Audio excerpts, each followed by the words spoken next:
Welcome to Telugu scribe.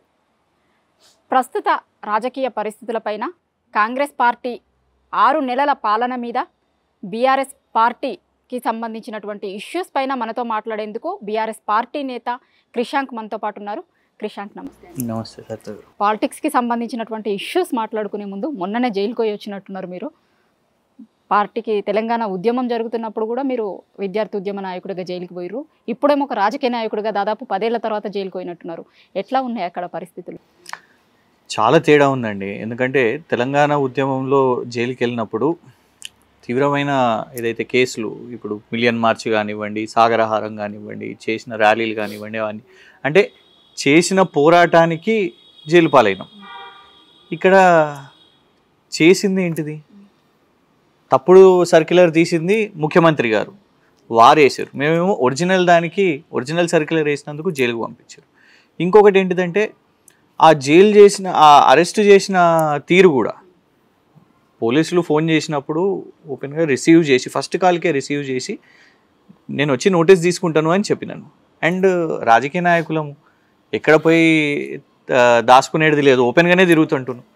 గౌరవనీయులు కేసీఆర్ గారి road షోలో ఉన్నాను, బస్సు యాత్ర నడుస్తున్నది, ఇటు బయలుదేరి వస్తుంటే చాలా కూడా ఇందులో పరిణామాలు ఏంటిదంటే ఎలక్షన్ కమిషన్కి కేంద్ర బలగాలు ఏదైతే డ్యూటీలో ఉంటాయో వాళ్ళతో ఆపిచ్చారు. సాధారణంగా ఏమని అనుకుంటాం, వాహనం ఆపుతున్నారంటే చెకింగ్ చేస్తారు అనేది, వాళ్ళు ఆపినరు హైవే. అసలు ఎట్లా తెలిసింది వాళ్ళకు? నేను అక్కడికి వెళ్ళి ఇక్కడికి వస్తున్నట్టు ఎవరికీ చెప్పలేరు, కానీ ఆపారు. దాని తర్వాత కనీసం కుటుంబ సభ్యులకు చెప్పలేదు, పార్టీ నాయకులకు చెప్పలేదు, మీడియాకు చెప్పలేదు ఎవరు. రాష్ట్ర వ్యాప్తంగా సోషల్ మీడియా కానివ్వండి అందరు కలిసి ఎక్కడున్నాను అని అడిగినప్పుడు రాత్రి వాళ్ళు అప్పుడు ప్రెస్ మీట్ పెట్టి చెప్పడం జరిగింది. రాత్రి 2 గంటలకు జడ్జి గారి ముందు ప్రవేశపెడతారు. ఇంకా దారుణం ఏంటంటే తెలంగాణ ఉద్యమ కేసులను మళ్ళా చూపెట్టి, అన్ని రాజకీయ కేసులే, అన్ని ఉద్యమ కేసులు రాజకీయ కేసులే, వేరే పర్సనల్ కేసు ఏదీ లేదు, వాటిని జడ్జి గారి ముందు ప్రవేశపెట్టి ఇగోండి ఈయన మీద ఇన్ని కేసులు ఉన్నాయి, ఈయన హ్యాబిచువల్ అఫెండర్ అని చెప్పారు. ఇది ఎక్కడ దారుణము? హ్యాబిచువల్ అఫెండర్ అని అంటే ఈ కేసుకి ఇక్కడనే చూపెట్టి అసలు ఇందులోనే కేసు లేదు, సెక్షన్ బెయిల్ అఫెన్సెస్. తర్వాత రాత్రి 2 గంటలకు తీసుకుపోతారు. ఆ మొత్తం పరిణామాలు చేపట్టి హాస్పిటల్లో, గాంధీ హాస్పిటల్లో మెడికల్ చేసినప్పుడు హై బీపీ, గోళీలు వేస్తే పోలీస్ డిపార్ట్మెంట్ వాళ్ళు ఆ గోళీలు కూడా ఇయ్యరు. This is a fact. అక్కడ రిపోర్ట్లో ఇప్పుడు తీస్తే అందులో హై బీపీ ఉండే ఆ క్షణం. తర్వాత రిమాండ్కి పంపుతారు. రిమాండ్ కనీసం అక్కడ జైలు అధికారులకు కూడా చెప్పారు డిపార్ట్మెంట్ వాళ్ళు. అక్కడ పోయి వెయిటింగ్ చేస్తుంటాం ఆ రాత్రి.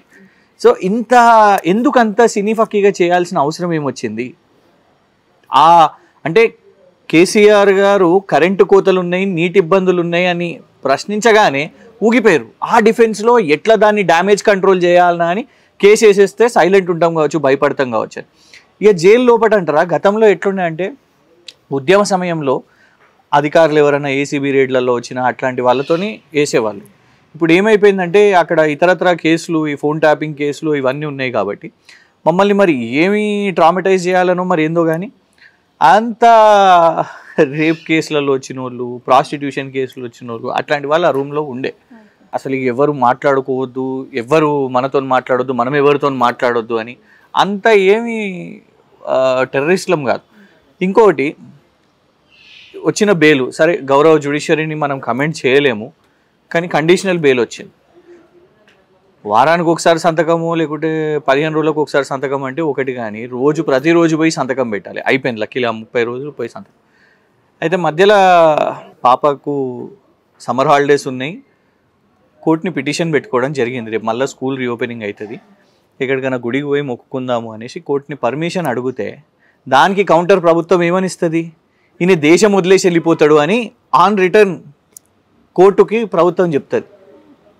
మనం ఏమైనా విజయ్ మాల్యాలమా, నీరవ్ మోదీలమా? ఇదేమైనా పెద్ద గట్లాంటి కేసా? దానికి దేశం వదిలేసి వెళ్ళిపోతాడు, ఈయనకు ఇవ్వకండి, ఆ ఎగ్జెంప్షన్ ఇవ్వకండి అని చెప్పాడు. నాకు తెలిసి మీ కేసు నుంచి మొదలు పెడితే స్టేట్లో కాంగ్రెస్ పార్టీ అధికారంలోకి వచ్చిన తర్వాత మీది ఫస్ట్ అనుకుంటాం. మీ దగ్గర నుంచి మొదలు పెడితే ఫేక్ సర్క్యులర్లని, ఫేక్ ప్రాపగండా చేసినారు ఫేస్బుక్లో, సోషల్ మీడియాలో అనేటువంటి దాంతో మీతో మొదలు పెడితే ఈ రోజు వరకు కూడా కేసులు అవుతున్నాయి చాలా మంది పైన. వీటన్నింటినీ ఎట్లా చూస్తారు? అంటే సరిత గారు ముందు ఎట్లుండే అంటే ఇప్పుడు ఇప్పుడు కూడా సీఎంఓ ద్వారా నోట్స్ రిలీజ్ అవుతూ ఉంటాయి, లేకుంటే మంత్రుల దగ్గరికి వెళ్ళి రిలీజ్ అవుతూ ఉంటాయి, ఇవన్నీ కూడా ఉంటాయి. చిట్ చాట్లో కూడా కొన్ని స్టేట్మెంట్స్ ఇస్తూ ఉంటారు. ఇప్పుడు అధికారిక డాక్యుమెంట్స్నే వీళ్ళు మిస్హ్యాండిల్ చేసి దాన్ని మారుస్తే ఇంకేం చేస్తాం? ఇక దేన్ని నమ్మాలి చెప్పండి?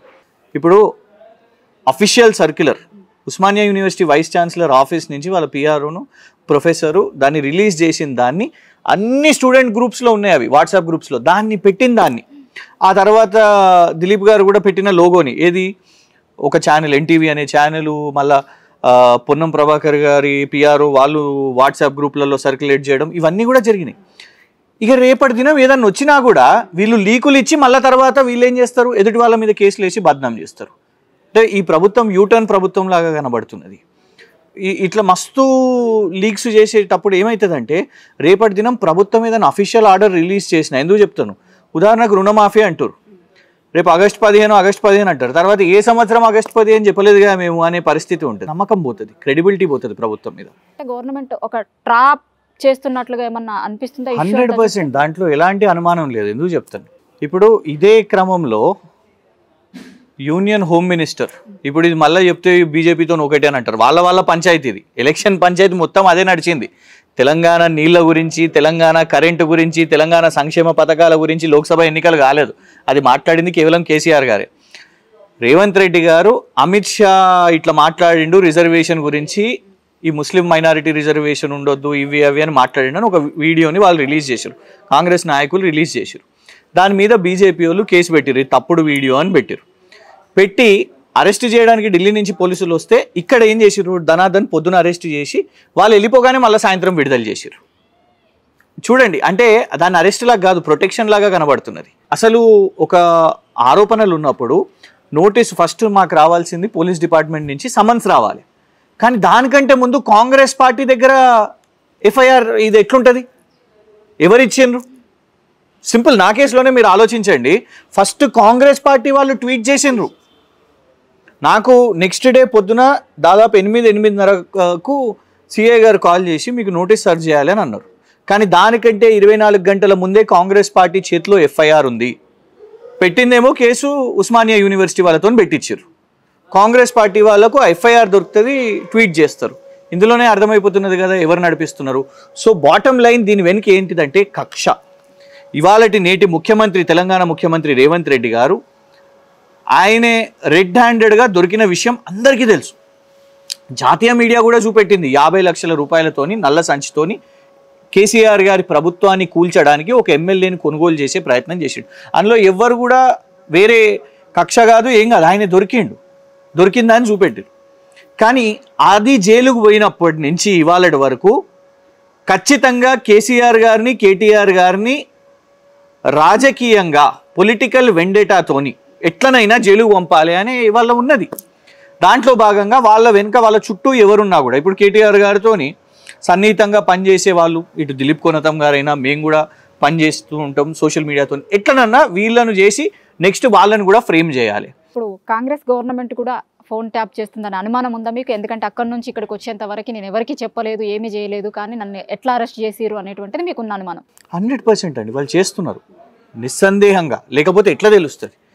ఒక ఇన్నోవా కారులు వస్తుంటే చెక్ పోస్ట్ అక్కడ మీద దాదాపు 100 స్పీడ్లో ఉంటాం కదా మనం, ఎగ్జాక్ట్గా అక్కడనే అదే వెహికల్ని, వేరే చుట్టుపక్కల ఏ వెహికల్స్ని ఆపలేదు, కేవలం ఇదే వెహికల్ని ఆపారు. ఎట్లా తెలిస్తే చెప్పండి. సో చాలా ప్రీ ప్లాన్డ్గా బయలుదేరినట్టు వాళ్ళకి తెలుసు. దాదాపు ఉదయం 8:30-9 గంటలకు సిఐ గారు ఫోన్ చేసిన తర్వాత నేను బయలుదేరడం జరిగింది. బయలుదేరింది కూడా దేనికి, కేటీఆర్ గారితో కలిసి ఇక్కడ ప్రెస్ మీట్ పెట్టాలి అనే ఒక ఆలోచన ఉండే, ఫస్ట్ డిస్కస్ చేయాలి, తర్వాత పోలీస్ స్టేషన్కి వెళ్ళి నోటీస్ తీసుకుందామని. అట్లాంటప్పుడు వీళ్ళు ఎగ్జాక్ట్ స్పాట్లో ఎట్లా అరెస్ట్ చేస్తారు? సో ఇట్లాంటి ఒక మోడస్ ఆపరాండి ఇవాళ రేవంత్ రెడ్డి గారు నడిపిస్తున్నారు. కానీ ఇవాళ ఏంటిదంటే పొద్దున్న లేచి డే 1 ప్రమాణ స్వీకారం చేసినప్పటి నుంచే మనం చూస్తున్నాం కదా, మీరు ఏమని తీసుకున్నారు, లైన్ ఎట్లా తీసుకున్నారు మీరు? ఫస్ట్ ఏమో తెలంగాణ రాష్ట్రం అప్పులు ఇవన్నీ అని అన్నారు. ఇలా చూడండి వింటున్నాం, ఫస్ట్ ఏమో నువ్వు ఏమనంటావు, నాకు కొత్త వాహనాలు వద్దు అని చెప్తావు, తర్వాత నీ కాన్వాయ్ చూస్తాం, తర్వాత నువ్వు ఏమనంటావు, నా కాన్వాయ్ ట్రాఫిక్ ఆపొద్దు అని చెప్తారు. కానీ అలా అందరు కూడా చూస్తున్నారు. అంటే నువ్వు ముఖ్యమంత్రిగా నువ్వు ఉట్టిగా స్క్రిప్ట్లు ఇవన్నీ సినిమా స్టైలు యాక్టింగ్ ఇదంతా. ఫస్ట్ ఏమో అందరూ ఈ జరగగానే అబ్బాబ్బా రేవంత్ రెడ్డి గారు ఎంత మంచోళ్ళు, పాపం ఆయనకు కొత్త కార్లు వద్దంట, ఆయన కాన్వాయ్ ఆపొద్దంట, సామాన్యుడంట అని అందరూ అనుకుంటారు. తర్వాత ఏం చేస్తావు నువ్వు, కంచెలు తీసేసినామని అన్నారు. ఆ కంచెలు ఎవరు వేసిర్రు? అందరు ఎత్తిర్రు మీడియా వాళ్ళు. అరే ఇది కిరణ్ కుమార్ రెడ్డి గారు ఉన్నప్పుడే ఉన్న కంచెలు, ఇది కేవలం పోలీసులు అక్కడ నిలబడి ఉంటే ఎండకు వానకు ఆ షెడ్యూల్ వేయించారు గంతే, దానికి మేము తీసేసినాము చూడండి అనేసి అన్నారు. ప్రజావాణి కార్యక్రమం అని చెప్పారు, ప్రజా దర్బార్ అని చెప్పారు. మీరు అదిలో సెక్రటేరియట్ కూడా, సెక్రటేరియట్ కి సంబంధించి వాస్తు మార్పులు చేస్తుండే ఇప్పుడు రేవంత్ వాస్తు మార్పులు, అసలు ఆ సెక్రటేరియటే వద్దు, దాన్ని ఆసుపత్రిని చేస్తాము, ఎన్నో. అందుకే యూటర్న్ ప్రభుత్వం అని అంటున్నారండి. ఇది వీళ్ళు చెప్పేది ఒకటి, చేసేది ఒకటి. ఇప్పుడు మంత్రులకు కూడా కొత్త ల్యాండ్ క్రూజర్లు అని అంటున్నారు. మరి ఇది కూడా లీకేనా నిజమా కూడా తెలియదు. ఇవాళ ఏదైనా మాట్లాడదాము అంటే కూడా విచిత్రం ఏంటంటే వాళ్ళు లీకులు చేసేసి మళ్ళీ యూటర్న్ తీసుకున్న పరిస్థితి. ఆ లిక్కర్ దాని మీద కూడా అదే పరిస్థితి చూస్తున్నాం మనం. సోమ్ డిస్టిలరీస్ అనే కంపెనీ ఫస్ట్ మీడియా వాళ్ళు రాస్తేనేమో 100 కోట్ల పరువు నష్టం దావా మీ మీద వేస్తాం, అట్లెట్లా రాస్తారు మీరు అని, అసలు ప్రతిపాదనలే ఎవడు పెట్టలేదు అని జూపల్లి కృష్ణారావు గారు ప్రెస్ మీట్ పెడతారు. ఆ తర్వాత బీఆర్ఎస్ వాళ్ళందరూ కూడా ప్రెస్ మీట్ పెట్టి దాన్ని ఎక్స్పోజ్ చేశారు. సోమ్ డిస్టిలరీస్కి నేషనల్ స్టాక్ ఎక్స్చేంజ్ వాళ్ళకి రాసి ఇవ్వండి మాకు అనుమతులు వచ్చినాయని చెప్తారు. తర్వాత ఆ కంపెనీ ఎంత ఫ్రాడ్ కంపెనీ అంటే ఇతర రాష్ట్రాల్లో కల్తీ మద్యం చేయడము, దాని చైర్మన్లు జైలుకు పోవడం, కాంగ్రెస్ పార్టీకి విరాళాలు ఇవ్వడం, ఇవన్నిటిని కూడా బయట పెట్టేసరికి మళ్ళా తర్వాత యూటర్న్ అని చెప్పుకుంటున్న పరిస్థితి. అంటే ప్రభుత్వము ముఖ్యమంత్రి గారు యూటర్న్లు ఇట్లా తీసుకుంటూ ఉంటే రేపు వాళ్ళ గ్యారెంటీలను కూడా అందుకే ఎవరు నమ్ముతలేరు. అవి కూడా యూటర్న్లు కనబడుతున్నాయి కదా మనకు స్టెప్ బై స్టెప్. ఎట్లా బట్టి విక్రమార్క గారు అసెంబ్లీలో నిలబడి లేదు మేము ఇది చెప్పలేదు, మేము ఈ హామీ ఇవ్వలేదు అని.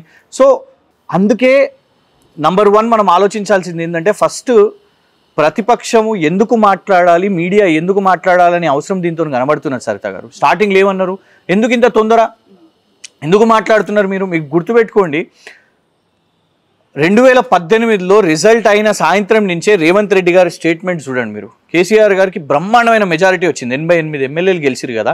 ఆ రోజు ఉత్తమ్ కుమార్ రెడ్డి గారు రేవంత్ రెడ్డి గారు లైన్ కట్టి ఇది ఈవీఎంల గెలుపు అని కేసీఆర్ గారి గెలుపును ప్రజా తీర్పును అవమానం పరిచిందా లేదా?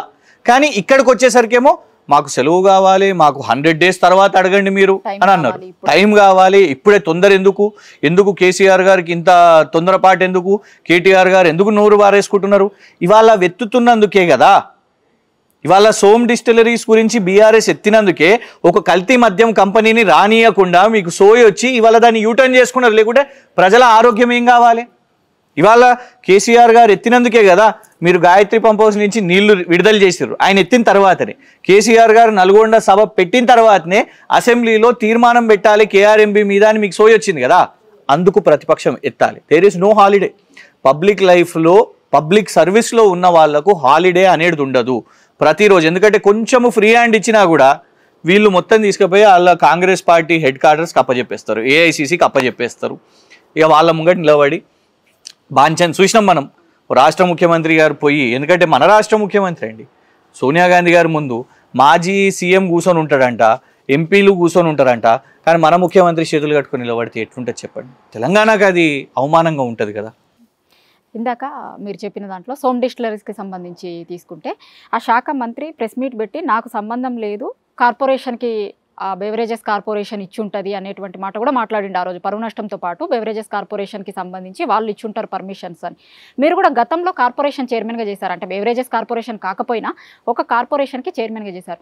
నిజంగా కార్పొరేషన్లు అనేటువంటివి అంత ఇండిపెండెంట్గా పనిచేస్తే ఆ శాఖకి సంబంధించినటువంటి ఆ శాఖ పేషీకి ఇన్ఫామ్ చేయకుండా కార్పొరేషన్లే ఇండివిజువల్గా నిర్ణయాలు తీసుకునేంత స్వతంత్రం ఉంటుందా కార్పొరేషన్లకి? 100% కాదండి. రూపాయి లెక్క. అందరు ఏమనుకుంటారంటే, ఉదాహరణకు నేను మైనింగ్ కార్పొరేషన్ ఖనిజాభివృద్ధి శాఖ ఇసుక రెగ్యులర్గా రెవెన్యూ చేస్తుంది, కానీ రూపాయి కూడా మైనింగ్ శాఖకు రాదు. నేరుగా ప్రభుత్వ ఎక్స్చెక్కర్కి రెవెన్యూ డిపార్ట్మెంట్కి వెళ్తుంది.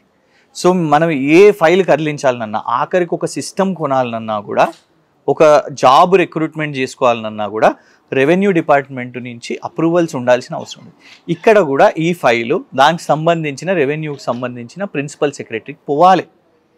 మరి అది ఏం కాకుండా ఫస్ట్ నువ్వే ప్రెస్ మీట్ పెట్టి లేదు అంటే, కనీసం మంత్రి గారు ఎంత బాధ్యతారహితంగా ఒక కంపెనీ అది 1000 కోట్లు ఇతర రాష్ట్రాల్లో అప్పులు తీసుకొని ఎగ్గొట్టేసింది.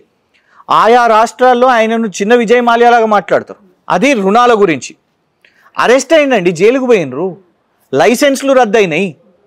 అధికారికంగా ప్రభుత్వాలు అసెంబ్లీలో మాట్లాడినాయి, మంత్రులు దాని గురించి మాట్లాడాల్సిన పరిస్థితి. అట్లాంటి కంపెనీని నువ్వు ఇక్కడ తీసుకొని వచ్చినప్పుడు దానికి 1000 కోట్ల ఆదాయమో లేకపోతే వ్యాపారమో ఇక్కడ తీసుకొని రావాలని ప్రయత్నం చేసినప్పుడు కనీసం నువ్వు బేసిక్ కనుక్కోవాలి కదా. రాజ్యాంగానికి ప్రమాణ స్వీకారం చేసి నువ్వు మంత్రి పదవిలో కూర్చొని ఉన్నావు. నంబర్ 1 అది చేసినావు, నువ్వు బెదిరించినావు, మీడియాను బెదిరించినావు, పరువు నష్టం దావా ఇస్తాం. తర్వాత సెకండరీ ఏమన్నావు నువ్వు, బెవరేజెస్ కార్పొరేషన్ వాళ్ళే ఇచ్చిర్రు, నాకు దాని గురించి సమాచారం లేదని చెప్తూ ఆ కంపెనీ చాలా గొప్ప కంపెనీ, ఆ కంపెనీ ఎన్నో రాష్ట్రాల్లో వ్యాపారం చేసింది, మేడ్ ఇన్ ఇండియా ఇది అదని ఆ కంపెనీ గురించి గొప్పలు చెప్తివి. అంటే నువ్వు వకాల్తా పుచ్చుకున్నావు అన్నట్టే కదా. నీకు ఎట్లా తెలుస్తుంది ఆ కంపెనీ గురించి? ఇక్కడనే అర్థమవుతున్నది మంత్రి గారు. మరి ఎందుకంటే ఇప్పుడు వెనక్కి తీసుకున్నారంటే సరిత గారు దీన్ని కేవలం వదిలేయడం కాదు, దీని మీద విచారణ జరగాలి. మీరు ఇష్టం వచ్చినట్టు కంపెనీలకు తెస్తారంట, ఎలాంటి టెండర్ ప్రాసెస్ లేదు, ఏమీ లేదు, టెండర్లు లేకుండా మీరు కంపెనీలకు ఇచ్చేస్తారంట. బీఆర్ఎస్ పార్టీ ప్రజలు అందరు తిరగబడేసరికి నువ్వు వెనక్కి తీసుకుంటావంట. ఎన్ని ముడుపులు వచ్చినాయో తెలియదు కదా మనకు. ఏం లేని ఢిల్లీ లిక్కర్ పాలసీలో ఏం లేని ఆ పాలసీ ఇంప్లిమెంటేషన్ కాలేదు, ఏదేం కాలేదు. అందులో ఒక ముఖ్యమంత్రి గారిని, ఒక ఉప ముఖ్యమంత్రిని, ఒక మంత్రిని, తెలంగాణ రాష్ట్ర ఎమ్మెల్సీని మీరు ఇరికించి అందులో గమనించిన ఒకడు 10,000 కోట్లు అన్నాడు, ఒకడు 1000 కోట్లు అన్నాడు, ఆఖరికి ఇప్పుడు 100 కోట్లు నడుస్తుంది. అది ఇంతమందిలో దాంట్లోనే నెలల తరబడి మీరు జైల్లో వేస్తే మరి ఇక్కడ రెడ్ హ్యాండెడ్గా దొరికిరు కదా జూపల్లి కృష్ణారావు గారు ఫస్ట్ టైము. ఎందుకంటే మీరు అప్రూవల్ ఇచ్చిర్రు, తిరగబడ్డం కాబట్టి మీకు క్యాన్సిల్ చేసిర్రు. మరి ఎంత లావాదేవీ ఎంత అయింది? ఒక ఫ్రాడ్ కంపెనీకి ఏ బేసిస్కి ఇచ్చిండ్రు? దీని మీద విచారణ జరగాలనా వద్దా? సింపుల్గా యూటర్న్ తీసుకుంటే అయిపోదు కదా. రేపటి దినం ఇట్లాంటివి ఎన్ని చేస్తారు? అందుకే ఖచ్చితంగా దీని మీద రేస్ చేస్తూ అయితే ఉండాలి. ప్రతిపక్షం అలర్ట్గా ఉండాలి, రాష్ట్ర మీడియా అలర్ట్ ఉండాలి, సోషల్ మీడియా అలర్ట్ ఉండాలి. వాళ్ళు కేసులు వేసినా పర్లేదు, కానీ డెఫినెట్గా ప్రశ్నించాల్సిన అవసరం ఉండదు. ఎందుకంటే ఈ ప్రభుత్వం ఈ 6 నెలల్లో అది రైస్ స్కామ్ కానివ్వండి, బియ్యం విషయం మీద కానివ్వండి, మద్యం విషయం మీద కానివ్వండి, ఇట్లాంటి చాలా ఇసుక గురించి కూడా మాట్లాడుతున్నారు. ఇవాళ ఇసుక గురించి గతంలో ఆదాయము కేసీఆర్ గారి ప్రభుత్వం ఇన్ఫ్యాక్ట్ రాకముందు 2014-15 కాంగ్రెస్ ప్రభుత్వం ఉమ్మడి ఆంధ్రప్రదేశ్లో ఉన్నప్పుడు కేవలం 29 కోట్లు అండి, కేవలం 29 కోట్లు ప్రభుత్వ ఆదాయం. దాన్ని కేసీఆర్ గారి టర్మ్ అయిపోయేసరికి 6,000 కోట్లు ఆ పాలసీని తీసుకొని వచ్చారు. ఆ పాలసీని తీసుకొని వచ్చినాక ఆటోమేటిక్గా అట్లాంటిది ఎస్టాబ్లిష్ అయింది. ఇవాళ పరిస్థితి ఏంది? ట్రిపుల్ అయింది. ఇవాళ సామాన్యులకు లభ్యమయ్యే ఇసుక ఇవాళ ట్రిపుల్ రేట్, 600-700 రూపాయల టన్నుకు దొరికే ఇసుక ఇలా 1,800 రూపాయలకు అయింది. ఎందుకు ధర పెరిగింది? మీరు ఏం చేసిర్రు? అందులో ఉన్న పాపం చిన్న స్థాయి అధికారులను, జనరల్ మేనేజర్లుగా ఉన్న అధికారుల మీద మొన్న ప్రెస్ నోట్ రిలీజ్ చేసేసి ఇందులో అవకతవకలు అయినాయి, అందుకే వీళ్ళని తీసేసి పంపించేస్తున్నాం. అవకతవకలు అయితే ఏం జరుగుతుంది? విచారణ జరుగుతుంది, లేకుంటే శిక్ష అవుతుంది. ఇక్కడ అట్లా మరి వాళ్ళు చేసిర్రో లేదో పక్కన పెడదాం, కానీ బురద జల్లాలి. గత ప్రభుత్వంలో పనిచేసిన అధికారుల మీద బురద జల్లాలి, ఇండైరెక్ట్గా గత ప్రభుత్వం మీద బురద జల్లాలి. గతంలో మీ ప్రభుత్వం ఉన్నప్పుడు మీరు మైనింగ్కి సంబంధించి కార్పొరేషన్ చైర్మన్గా కూడా చేశారు కాబట్టి మీ ప్రభుత్వం ఉన్నప్పుడు ఇసుక అక్రమ రవాణా అది ఇది అని ఇసుకకు సంబంధించినటువంటి వాటి మీద చాలా మాట్లాడారు. ఇప్పుడు కాంగ్రెస్ గవర్నమెంట్ వచ్చిన తర్వాత ఇసుక మీద ఏమన్నా ఆదాయం రెట్టింపైందా? మీకేమన్నా అట్లాంటి ఇన్ఫర్మేషన్ అయినా ఉందా? మీరు గతంలో చేసినటువంటి ధర 3 రెట్లు అయిందండి. అప్పుడు ఆదాయం కూడా పెరగాలి కదా, ధర ఆదాయం పెరగాలి. గతంలో స్ట్రిక్ట్గా వే బిల్స్ చెక్ అవుతుండే. కౌశిక్ రెడ్డి గారు ఆల్రెడీ బయట పెట్టారు వే బిల్స్ లేకుండా జరుగుతుంది గ్రామాల్లో అనేసి. ఇంకొకటి ఏంటిదంటే వీళ్ళు ఏం చేస్తున్నారు అని అంటే ఇప్పటి వరకు ఫస్ట్ అసలు అన్నిటికంటే ఫస్ట్ ఏంటి తెలుసా? అసలు పాలసీని మార్చుతామని అన్నారు. ఇవాళ ఏమవుతుంది? ఏ పాలసీ ఉన్నది? కేసీఆర్ గారి పాలసీ కంటిన్యూ అవుతుంది. అది చాలా గొప్ప పాలసీ. మేము ఉన్నప్పుడు ఉత్తరప్రదేశ్ ప్రభుత్వం వాళ్ళు వచ్చారు, దానికంటే ముందు మేము లేకముందే నవజోత్ సింగ్ సిద్ధు గారు కాంగ్రెస్లో మంత్రిగా పనిచేసిరు, ఆయన పీసీసీ అధ్యక్షుడు ఉండే, ఆయన వచ్చి ఇక్కడ నేర్చుకొని చాలా గొప్పగా ఉన్నది అని అన్నారు. కానీ ఇవాళ ఏంటిది అని అంటే వాళ్ళ పరిస్థితి ఇవాళ వే బిల్స్ లేకుండా ఎక్కడికక్కడ కొత్త ఇంకా రీచులు ఇవ్వకుండా ఇష్టం వచ్చినట్టు ఎక్కడికక్కడ ఎవరు పడితే వాళ్ళు తవ్వుకుంటున్న పరిస్థితి. ఇసుక మట్టి ఇవన్నీ కూడా ఇవాళ వరకు వాళ్ళు ఒక బోర్డు సమావేశం కూడా పెట్టుకోలే. సో ఎక్కడనో ఒత్తిడి పెట్టి ఇష్టం వచ్చినట్టు వాళ్ళు పైసలు ఇందులో దన్నుకోవాలనే ప్రయత్నం చేస్తున్నారు అని చాలా స్పష్టంగా కనబడుతున్నది. దీని మీద డెఫినెట్గా కూడా బయటపడుతుంది. ఎందుకంటే రేపటి బడ్జెట్ సెషన్లో మొత్తం పెట్టాలి. బడ్జెట్ సెషన్లో యాన్యువల్ రెవెన్యూ ఎంత వచ్చింది, ఎక్స్పెండిచర్ ఎంత అయింది, ఎంత సేల్ అయింది, ఎంత స్టాక్ యార్డ్ ఎంత సేల్ అయింది అనేది ఇదంతా కూడా పెట్టాల్సిన అవసరం ఉంది. ప్రాబ్లం ఏమవుతుందంటే సరిత గారు, వాళ్ళు అప్పుడు మస్తు బద్నాం చేశారు. అంత యాన్యువల్లీ మొత్తం కూడా అప్పుడు ఆన్లైన్లో ఎంతెంత ఉంది అని రోజు పెడుతుండే. ఇవాళ ట్రాన్స్పరెన్సీ లేని పరిస్థితి. ఆన్లైన్లో జియోస్ వస్తున్నాయా? వచ్చేదాన్ని కూడా ఏమని అంటారు, లేదు లేదు ఇది కరెక్ట్ కాదని డిలీట్ చేస్తారు. ప్రెస్ రిలీజ్లు పెట్టి మళ్ళా తర్వాత డిలీట్ చేసి లేదు లేదు అసలు కాదు వీళ్ళే క్రియేట్ చేసిరు వీళ్ళే ఫేక్ చేసిరు అనే పరిస్థితి. ఇప్పటి వరకు ఆన్లైన్ చాలామంది అప్పుడు వాళ్ళు ఉండే కదా గుడ్ గవర్నెన్స్ వాళ్ళు వీళ్ళు కేసీఆర్ గారి ప్రభుత్వం మీద చాలా బద్నాం చేస్తుండే. ఇవాళ ఎందుకు ప్రశ్నిస్తలేరు? పెట్టండి ఆన్లైన్లో ప్రతి ఒక్కటి పెట్టండి. అవి పెట్టకుండా మీరు ఉట్టిగానే బురద జల్లాలి అనేది ఏం చర్యలు తీసుకున్నారు చెప్పండి. అన్నిటికంటే ఇంపార్టెంట్ లారీస్ సీజ్ అయినప్పుడు అప్పట్లో టీఎస్ఎండిసి మా అథారిటీ ఎట్లుంటుండే అంటే కింద స్థాయి వాళ్ళు రెవెన్యూ వాళ్ళు కానివ్వండి పోలీస్ డిపార్ట్మెంట్ కానివ్వండి వీళ్ళు సీజ్ చేసిన తర్వాత మాకు పంపిస్తే ఆ లారీస్ని బ్లాక్ లిస్ట్ చేస్తాం. బ్లాక్ లిస్ట్ చేసి దాదాపు నెల రోజులో 2 నెలలో అట్లా ఒక వ్యవధిలో వాళ్ళకి పనిష్మెంట్ ఉంటుంది మళ్ళీ వ్యాపారం చేయకుండా. ఆన్లైన్లో ఆ లారీ ఇంకా పోయి ఇసుక ఎత్తలేదు బ్లాక్ లిస్ట్ ఉంటుంది. కానీ ములుగులో ఆ సంఘటన మొత్తం క్లియర్గా అర్థమైపోయింది. నెల రోజులకే సీతక్క గారి ఇన్వాల్వ్మెంట్ అందులో ఉందని అన్ని మీడియా వాళ్ళు రాశారు. 6 లారీలను సీజ్ చేసింది అనే విషయం 6, 11 అది ఒక్కొక్కరు ఒక్కొక్క సంఖ్య ఇచ్చారు. మీడియా వాళ్ళందరూ రాశారు కదా లారీలు సీజ్ అయినాయి. సీజ్ అయిన లారీలు పోలీస్ స్టేషన్ నుంచి ఎట్లా పరారైతాయి? దాని మీద ఎందుకు ముఖ్యమంత్రి గారు మాట్లాడలేదు? ఎందుకు దాని మీద మరి యాక్షన్ తీసుకోలేదు? ఎవరు ఒత్తిడి వల్ల ఎవరి కార్యాలయం నుంచి ఏ మంత్రి గారి కార్యాలయం నుంచి ఫోన్ వస్తే ఆ లారీలను, ఎందుకంటే ఆ లారీలు పోనీ టీఎస్ఎండిసి లిస్ట్లో అవి ఉన్నాయా బ్లాక్ లిస్ట్ అయినా అంటే లేదు. అది కాకముందే ఈ ప్రొసీజర్ కాకముందే ఆ లారీలను బగాయించేసారు. దాంతోనే అర్థమైపోయింది ఇసుక మాఫియా రేవంత్ రెడ్డి గారి ప్రభుత్వంలో బ్రహ్మాండంగా వాళ్ళు నడిపిస్తున్నారు అని తెలిసిపోయింది. కానీ పార్లమెంట్ ఎన్నికల్లో బీఆర్ఎస్ పార్టీ ఒక్క సీటు కూడా గెలుచుకోలేదు. ఇంకా బీఆర్ఎస్ పార్టీ ఉండదు. పార్టీకి సంబంధించినటువంటి ఎమ్మెల్యేలందరికీ కూడా మేము గేట్లు ఓపెన్ చేస్తున్నాము అని కాంగ్రెస్ పార్టీ నేతలు అంటున్నారు. సీఎం రేవంత్ రెడ్డి కూడా మాట్లాడినట్టున్నారు ఈ మధ్య కాలంలో. అంత అహంకారం మంచిది కాదు. ఎందుకు చెప్పాలంటే ఇప్పుడు ఏనాడు కూడా కేసీఆర్ గారు ఇట్లా ఇన్ఫ్యాక్ట్ బీజేపీ వాళ్ళు అప్పుడు లైన్ తీసుకున్నారు కాంగ్రెస్ ముక్తు భారత్ అని. తప్పది, అట్లా ముక్తు భారత్ ఒక పార్టీ అట్లా కథం కాదు అని కేసీఆర్ గారు మాట్లాడారు. దో మేము పవర్లో ఉన్నా కూడా. ఎందుకు అంటే కాంగ్రెస్ పార్టీ ఎన్ని ఎన్నికలు ఓడిపోయిందో మనం చూసినాం. జిహెచ్ఎంసీలో నాకు తెలిసి 150 సీట్లలో 1, 2 ఇవన్నీ వస్తే వచ్చి ఉండొచ్చు. హుజురాబాద్లో 3000 ఓట్లు డిపాజిట్లు కాదు కేవలం 3000 ఓట్లు వచ్చినాయి. మునుగోడులో డిపాజిట్ కోల్పోయిన పరిస్థితి. నాగార్జున సాగర్లో కూడా వాళ్ళు ఓడిపోయిన పరిస్థితి. అట్లా చూసినాం. ఏ ఎలక్షన్ అయినా కూడా దిబ్బాకలో కూడా ఓడిపోయిన పరిస్థితి. అట్లా ప్రతి ఎలక్షన్ ఓడిపోయారు. కానీ ఏమైంది తర్వాత రిజల్ట్? వాళ్ళు అధికారంలోకి వచ్చారు. సో ఏ పార్టీ అయినా కూడా ప్రజలు ఆ పార్టీని గెలిపించుకుంటారు. మీరు ప్రజల అంశాలు ఎత్తుకుంటే ఒక పార్టీ ఖతమైపోతుంది. జరిగిన పార్లమెంట్ ఎన్నికలు ఏ అజెండా మీద నడిచినాయి? సంక్షేమ పథకాల గురించి నడిచిందా? కేసీఆర్ గారు 2000 రూపాయలు పెన్షన్ ఇచ్చారు. మీరు వచ్చి 4000 రూపాయలు పెన్షన్ ఇస్తా అని చెప్పారు. మేము ఫస్ట్ మీరు డేట్ లైన్ ఇచ్చారు కదా, December 9కి మీకు రైతు భరోసా పడుతుంది, December 10కి 2 లక్షల రూపాయల రుణమాఫీ జరుగుతుంది అని చెప్పారు. అయిందా? నంబర్ 1 అక్కడనే జనాలకు అర్థమైంది ఏంటంటే ఈ ప్రభుత్వం యూటర్న్ తీసుకుంటుంది అనేసి. దాని తర్వాత ఏం చేసిరు వీళ్ళు? మీకు అసెంబ్లీలో బట్టి విక్రమార్క గారు లేచి నిరుద్యోగ భృతి మేము అనలేదే, మేము అట్లాంటిది ఏమనలేదు, ప్రియాంక గాంధీని అడగండి పోయి అన్న పరిస్థితి. రాహుల్ గాంధీ గారు అయితే ఏకంగా ఆ గ్యారంటీలను చట్టం చేస్తామని అన్నారు. ఇవాళకి 6 నెలలు కదా, 180 రోజులు దాటినాయి, 100 కాదు. కేసీఆర్ గారు అయితే వచ్చి మిమ్మల్ని డైరెక్ట్గా ఆ 100 రోజుల్లోపు అడిగిర్రా? అసలు ఫస్ట్ దాంట్లో అడిగితే వాళ్ళు సమయం అడిగిరుగా, సమయం ఇస్తాము అని చెప్పారు. కానీ తీవ్రమైన అంశాలు ఇన్ఫ్యాక్ట్ మీరే డిమాండ్ చేసిరు, రేవంత్ రెడ్డి డిమాండ్ చేసిరు, రావాలి కేసీఆర్ గారు మాట్లాడాలి, కేసీఆర్ గారు మాకు సూచనలు ఇవ్వాలి, కేసీఆర్ గారు ప్రశ్నించాలి. వచ్చిర్రు, నల్గొండ సభలో అడిగిర్రు. అసెంబ్లీలో బడ్జెట్ టేబుల్ చేసిన తర్వాత నెక్స్ట్ డే బడ్జెట్ మీద చర్చ జరుగుతుంది. కానీ బడ్జెట్ మీద చర్చ జరగలేదు, కేఆర్ఎంబి మీద ప్రతిపాదన వచ్చింది. కానీ కేసీఆర్ గారు రావాలి, కేసీఆర్ గారు బరాబర్ కరెక్ట్ టైంకి వస్తారు, మాట్లాడతారు, ఎక్కడ కూడా తప్పించుకుంటలేరు, ప్రజల మధ్యలోనే ఉన్నారు కదా. కానీ మేము అనేది ఏంటంటే మీ గ్యారంటీల గురించి ఎక్కడ నడిచిందండి చర్చ? ఎత్తిర్రా మీరు పోయి 2500 రూపాయలు మహిళలకు ఇచ్చినామని చెప్పిర్రా? మాట ఇచ్చినాం ఇస్తాము అని మీరు ప్రచారం చేసిర్రా? జరగలేదు.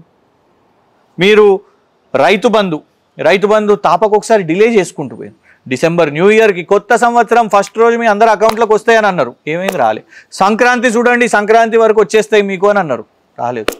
February 14th రోజు చేసేస్తాం అందరికీ, మాకు మీ మీద ప్రేమ ఉన్నది, ప్రేమికుల రోజు రైతు బంధు చేసేస్తామని అన్నారు, రాలేదు. మార్చ్ అన్నారు, ఏప్రిల్ అన్నారు, ఆగస్టు దాకా మళ్ళీ కటింగ్ అన్న కోతలు, లేదు మేము దాన్ని ఫిల్టర్ చేస్తాము చూస్తాం. మొత్తం కోతల ప్రభుత్వం ఇది. తెలంగాణ ప్రజలను దొంగల్లాగా చూస్తున్న ప్రభుత్వం ఇది. ఇప్పుడు రుణమాఫీకి సంబంధించి కూడా నిన్న ఒక ఉన్నత స్థాయి మీటింగ్ జరిగినట్టుంది. దాంట్లో కూడా పెన్షన్లను కూడా అనండి, నిన్ననే కదా పెన్షన్లు కూడా మాట్లాడారు. రైతు బంధు కోతలు, రుణమాఫీ కోతలు, పెన్షన్లు కోతలు, కోతల ప్రభుత్వం. కథలు చెప్పిండ్రు ఇన్ని రోజులు, ప్రజలు ఓట్లు వేసిన తర్వాత ఇప్పుడు రూల్స్ అండ్ రెగ్యులేషన్స్ అంటారు. ఎన్ని వచ్చినాయి వాళ్ళకి ఆ ఫామ్స్? మొత్తం 1 కోటి పైన 1,10,00,000 ఫామ్స్ తీసుకున్నారు కదా. ప్రజాపాలన ఫామ్స్ అని సేకరించిర్రు, రోడ్ల మీద చూసినాం ఆ ఫామ్స్. అసలు ఇవాళటి వరకు 6 నెలలు అయిన తర్వాత ఏదైనా వెబ్సైట్ ఉందా? ఎక్కడ ఆ ఫామ్స్ ఎక్కడ అయినాయి, ఎన్ని అప్లోడ్ అయినాయి, ఎంత నంబర్ ఉంది, ఎవరిది ఉంది, ఎంతమంది ఉద్యమకారులు ఉన్నారు, ఎంతమంది ఇళ్ల కోసం అప్లై చేసుకున్నారు, ఎంతమంది పెన్షన్ల కోసం అప్లై చేసుకున్నారు, ఎక్కడన్నా ఆ సంఖ్య ఉన్నదా? లేదు లేదు. ఇవిటిని మనం అడగొద్దంట. గింత తొందరగా అడుగుతారా మీరు అని. మీరు ఫలితాలు వచ్చినప్పుడే కేసీఆర్ గారి ప్రభుత్వాన్ని ఫలితాలు వచ్చిన రోజే మీరు నిలదీసిన వాళ్ళు, సంవత్సరం లోపే మీరు కూల్చేయాలని ప్రయత్నం చేసిన వాళ్ళు, నల్ల సంచులు పట్టుకొని దొరికిన వాళ్ళు. ఇవాళ ప్రజల అంశాలే మాట్లాడుతున్నాం, ప్రైవేట్ ఏం మాట్లాడతలేం. రేవంత్ రెడ్డి గారు తమ్ముడు ఏం చేస్తున్నారు, ఎవరు కాన్వాయిలలో తిరుగుతున్నారు, ఇవన్నీ కాదు మాకు ఇంపార్టెంట్ క్వశ్చన్స్. ఇవి ప్రజల ఇష్యూస్ మీద ఇంపార్టెంట్ క్వశ్చన్స్. మీ గ్యారంటీల గురించే మాట్లాడదాం. ఒక్క బస్సుది, ఆర్టీసీ బస్సుది అది ఒక్కటి చేసి, అది కూడా చేసింది పూర్తిగా చేయలేదు. దాంతో మీరు ఏమని అన్నారు? మేము ముందే గ్రహించినాం, ఆటో డ్రైవర్లకు ఇబ్బంది అవుతుందని గ్రహించే మేము 12,000 రూపాయలు వాళ్ళకి ఇస్తాము అని మీరు హామీ మేనిఫెస్టోలో పెట్టారు. 6 నెలలు అయిపోయింది. రూపాయలని ఇచ్చిరా? 12 రూపాయలని ఇచ్చిరా? మీరు ఇయ్యలేదు. కానీ ఎంతమంది చనిపోయారో చూసినాం కదా. ఇంకేం చేస్తామని. ఇప్పుడు రోజు ఆ బస్సులు అయితే నడుస్తున్నప్పుడు మరి ఒకవైపు మెట్రో పోతే పోనీ అని అంటారు, ఎల్ఎన్టీ వాళ్ళు వెళ్ళిపోతే పోనీ కొత్త కంపెనీ వస్తుంది అని అంటారు. అది కాదు కదా. మీరు వచ్చిన తర్వాత ఫార్ములా 1 పోయింది, ఎల్ఎన్టీ వాళ్ళు పోతాము అని చెప్పారు, లారింగ్ అనే సంస్థ వెళ్ళిపోయినారు, కేన్స్ వాళ్ళు వెళ్ళిపోతాము అని అంటున్నారు, వరంగల్లో టెక్ మహీంద్రా వాళ్ళు వెనక్కి అడిగేద్దామని అనుకునే ప్రయత్నం చేస్తున్నారు. ఇట్లాంటివి చేస్తున్నప్పుడు కొత్తగా ఏం చేసిరు మీరు? చివరిగా కాంగ్రెస్ పార్టీ 6 నెలల పాలనను ఎట్లా చూస్తారు? ఏమనిపిస్తుంది మీకు? కేసీఆర్ గారే ఒక లైన్లో చెప్పేసారు, అయితే దేవుళ్ళ మీద ఒట్లు, లేకుంటే కేసీఆర్ గారి మీద తిట్లు. ఇదే జరిగింది అంతే. కరెక్టే కదా. ఎన్ని తిట్లు చెప్పినా నేను మీకు. కేసీఆర్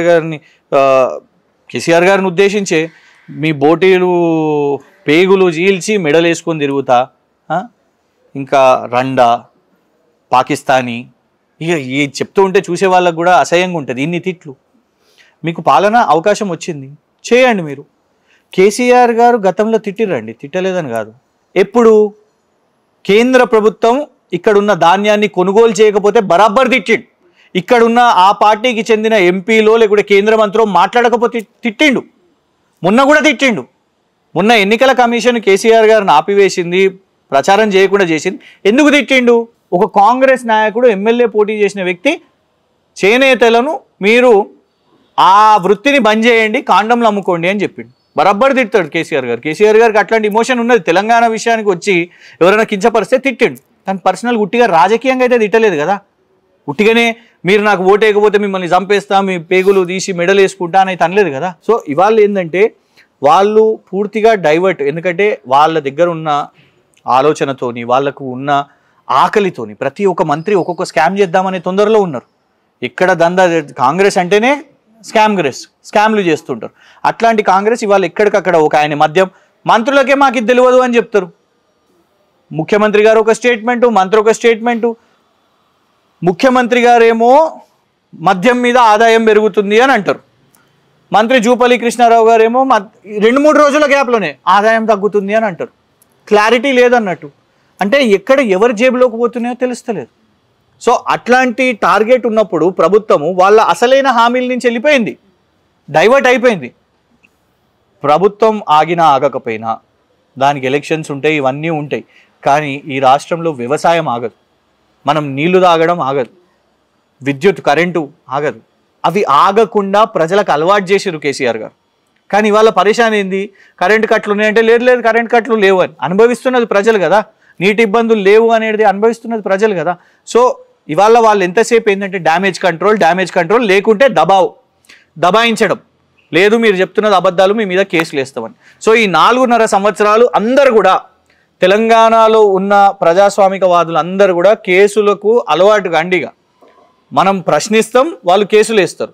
కానీ ఆ 420 హామీలను మాత్రం వదిలేది లేదు. ఖచ్చితంగా ప్రతి ఒక్కటి కూడా వాళ్ళు చెప్పిన దాన్ని already reserve bank of India చెప్పిందండి.